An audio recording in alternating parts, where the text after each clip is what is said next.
I want to show you something that happened exactly a year ago. If today is the 27th of June, June 27th, 2020, take a look at this video in Iran, just west of Tehran. Take a look at this. Take a look at this light. Look how bright it's getting. Brighter, brighter, and brighter. The entire area was lit. Okay, that's it. Now, why did I just show you this video? This video of Parchin, just a little bit west of Tehran. Take a look at the map of the nuclear sites in Iran, so you understand where Parchin is. Parchin is east of Tehran, as you can see. There is, places on the northwest. There is the Bushehr nuclear plant, and there is Isfahan, Natanz, Fordow, Arak. There's quite a few sites. Now, Israel is conducting a silent war against the Iranian nuclear program. The 44th president of the United States of America did not, look at me, the 44th president did not allow Israel to strike Iran. The 45th president had no problem with us doing that, but actually he did some of the work for us by taking care of Soleimani and by allowing us to do what we need to do and not asking questions. And of course, we grabbed the archive of the nuclear program, and we took care of some business with some people, including Fakhrizadeh, the head of the Iranian nuclear program, just less than a year ago. So my point is this.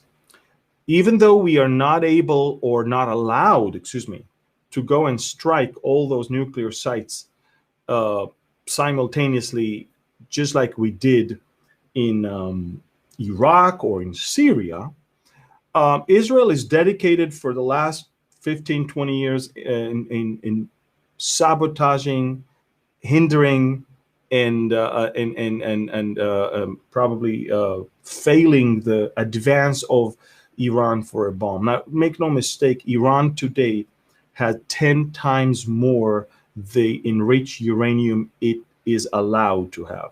Iran is laughing all the way to Vienna, to those talks that we're going to start a new round tomorrow, the 7th round. And the Iranians are saying, guys, there's nothing to talk about. Now you need to decide yes or no. And they know that. Everybody knows. They continue to develop that. Now, I want you to know that Parchin last year was not the only thing we did. And it's very important that you know that. Last summer, Israel attacked Natanz. And we attacked the place where they put together the different parts of the centrifuges. And it was in the above the ground part of Natanz facility. There was a huge blast because of a explosive device that was hidden in a big wooden desk that was taken into that place. Everything exploded, and what they decided to do is move this plant under the ground. Well, guess what? April of this year, that place was destroyed, and almost all of their centrifuges went out of order as we put a specific explosive device next to the place that is supplying the electricity. Iran is also under attack. The damage was above and beyond what we expected. 90% of the centrifuges in the last 2 months, a series of unexplained events have taken place across the Islamic Republic of Iran. There have been explosions and fires at the country's most guarded nuclear sites and military bases. There are fears that these incidents are part of a concerted campaign to thwart Iran's nuclear program. This report will help you join the dots. 26 June. An orange fireball lights up the night sky in Iran's capital, Tehran. The Iranian state media reports a powerful explosion at a military complex in the city. No casualties are reported. Local authorities hint at a foreign hand. The 2nd of July, a deadly fire tears through the Natanz nuclear plant in Iran. The nuclear facility loses an entire building to the flames. Hours later, a power outage is reported at military facilities 600 kilometers away in the city of Shiraz. This time, the Iranian state media openly hints at Israel's hand behind the sabotage. 15 July. 7 ships mysteriously catch fire at Iran's Bushehr port. What were initially considered isolated incidents soon begin appearing to be part of a pattern. The focus shifts to a series of similar unexplained events between June 26th and July 18th.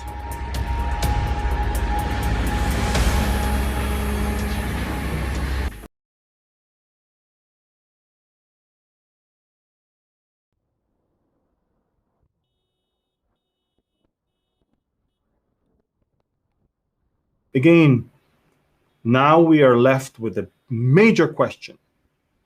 Will Israel attack Iran soon? That's the name, that's the title of this whole update. And I want to show you something that happened maybe 10 days ago.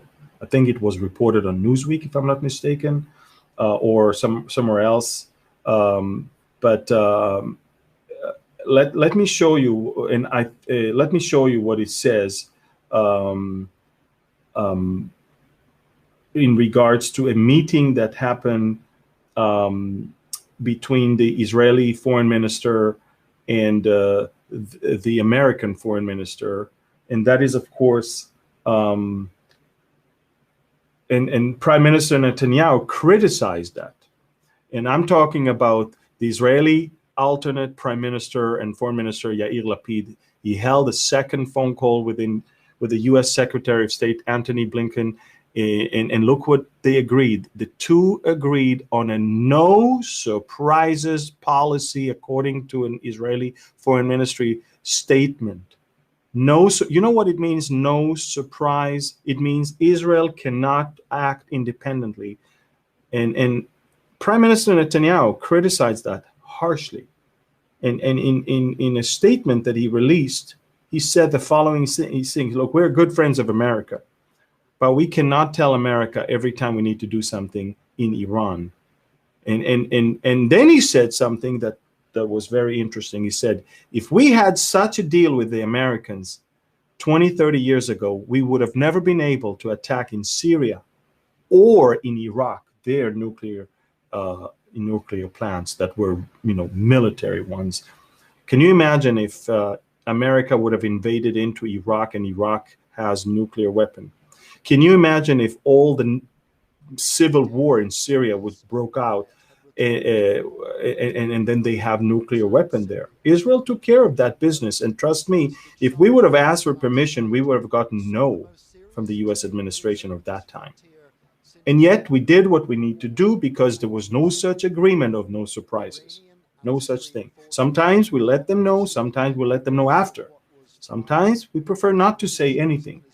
But to already 10 days into your government, already run and strip off your ability to surprise your enemy, this is unheard of.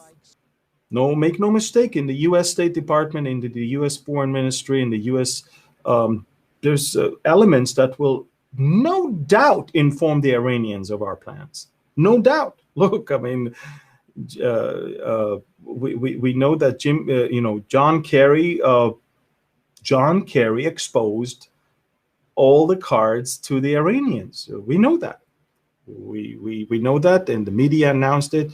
Nobody is asking for any explanation. So the last thing Israel needs to do is sign an agreement of no surprises, certainly not with this administration. Now, this administration is actually a big disappointment for Iran. They thought that this one is the 44th president. But this one, it's a little different. No, it's not great. I think it's done major damage to America and to the world. But again, it is different. It's not the progressives. It is the deep state that is controlling. And they're still, trying to keep America's, I guess, dignity when it comes to the nuclear agreement with Iran. So we're not sure what's going to happen, but we know one thing. If Israel sign a deal of no surprises, the answer to the question, will Israel strike Iran soon, is probably no. We will continue our silent war, but we will be unable, due to the fact that we have this government and the fact that the Americans have that government.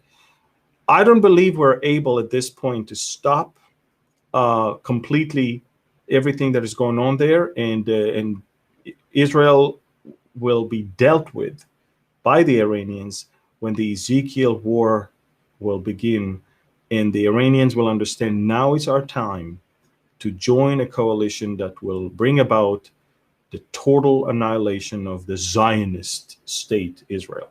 Of course, it will be so bad that it is God that will intervene, not the Israeli military, not the Iron Dome, not the David Sling, not all of our systems. No. If you read Ezekiel, let me give you an advice.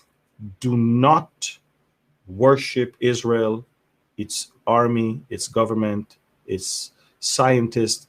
We may be good for a while now, but when the rubber is going to meet the road and when that war will start, it will have to be a supernatural intervention of God to stop the horrible plans of the enemy from happening. And God will always be there, because he that keepeth Israel shall neither slumber nor sleep.